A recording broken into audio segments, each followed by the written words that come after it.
So my name is Mathieu Lefebvre. I'm the director of an organization which is a nonprofit called the New Cities Foundation.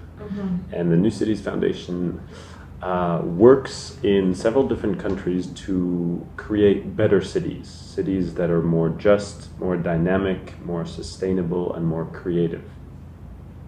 Is this a not-for-profit organization solely based in France?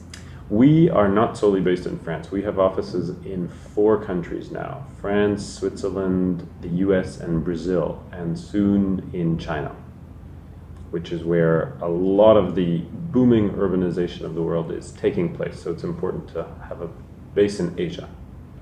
What do you actually do? So we do 2 things. We convene large events with people who will shape the future of cities. So there are people in sort of formal positions of authority like mayors, CEOs, entrepreneurs, architects, artists, scientists, etc. But also up-and-coming urban innovators, people who've invented a way to solve an urban problem, like in transportation or on water management, or on more social issues like equity and solving problems related to urban inequalities and crime and migration, things like that. So that's part of what we do, is convene. Part of what you do is convene, okay. Events. And then the other part is applied research. So we conduct pilot projects in cities around the world to address some of those urban challenges.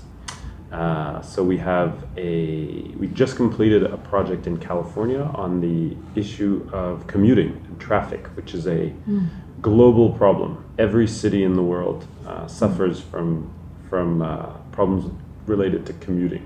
Commuting costs billions of dollars or euros to government. It creates pollution. It's wasted time that you could be spending reading a book or spending it with your family or doing other things. And so we looked at a very creative way to address the problem of commuting, and we did it in the city of San Jose. But it's really an innovation that applies anywhere, whether you're in Bangalore, in China, or in Sao Paulo. It should work. Our solutions should work. Okay, so when do you get the results of this project? We just published them last week, and it's been a huge success. So our report has been downloaded thousands of times, and we were featured in Wired magazine, in the Huffington Post, in the New York Times. Cool. So it was very cool. We even got tweeted by Aria Huffington herself. Really? With her 1.7 million Twitter followers. So we were pretty excited. What are they so excited about? Exactly. They're excited about the fact that we extracted data and conducted an analysis on how commuters can exchange information between one another real time. That both allows them to avoid that traffic jam. You know, when you get into that traffic jam and you thought, well, had somebody just told me that this traffic jam was here, I would have taken another route. But also we looked at the kind of social effect of networking as you commute, of being connected. And what we found, based on the analysis of 15,000 data feeds from Commuter, is that it's common sense, but people feel good about exchanging information. They feel good about, they get a sense of helping one another. So we just put a lot of data and quantified stuff that's pretty common sense, but still it's good to have hard data behind it. So basically your hard data is proving that people like to help each other. it's proving that people like to help each other, and that instead of solving the problems of commuting by building new trains or new roads, one cheaper way, because budgets seem to have dried out all over the world, is to listen to people more and to empower them a little bit more to make better decisions about something like transport. But I believe that you should empower city dwellers, not just for their transportation, but for their life overall. So if they have access to better information, they can make better decisions. So is this a pilot project because it will be replicated in transportation, or will it be replicated in other areas? Well, we hope to replicate. We've already been approached by several cities, London, a couple cities in Brazil, to do part 2 there. So it will be replicated just in the field of transportation. I think if you go our project was very successful because it was very tailored, it was very specific. So we'd like to continue exploring that question. This kind of a project, is it your idea? Do you have researchers? Do you have a team of developers? And on what medium I suppose it's phones, smartphones? Is it an application? Yeah. We have a research team in-house, but we also worked with the University of Berkeley in California, who did all the hard data analysis.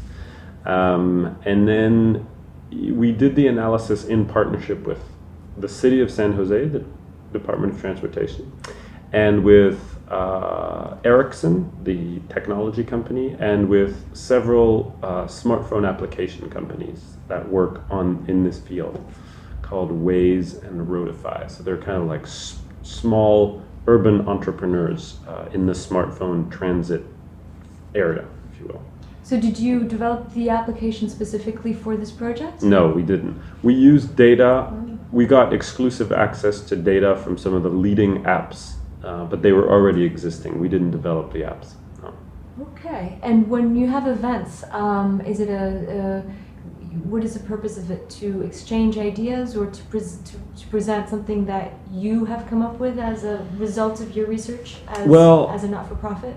Our events are aimed at three things. So they're fairly high-level events. So we get some pretty high-level people to attend. And the overall objective is we want to put the issue of the urban boom that the world is going through on the agenda. The global urban population is growing at a rate of 2 people per second. Okay. So by the time we're done talking, hundreds of people will have joined the population of cities. So this is a big deal. If you want to address environmental issues, social issues, economic issues, you have to focus on cities. That's where things get done. Okay. So that's our overall target, to put this issue higher on the agenda. But then through our events, we hope our events are cool, they're inspiring, they're all about innovation. They're all about how are we going to solve these massive problems that come with an urban population of like 7 or 8 billion in the next couple of decades. We need to innovate. We need new approaches to these ideas. And just really quickly, you're making me curious, how did this start? Did you start with a not-for-profit in France? Did you start by yourself? We started it with some initial partners in the world of governance, in the corporate world, who kind of backed our idea. And we started it not in France. We started it in Geneva, in Switzerland, and it's kind of branched out ever since.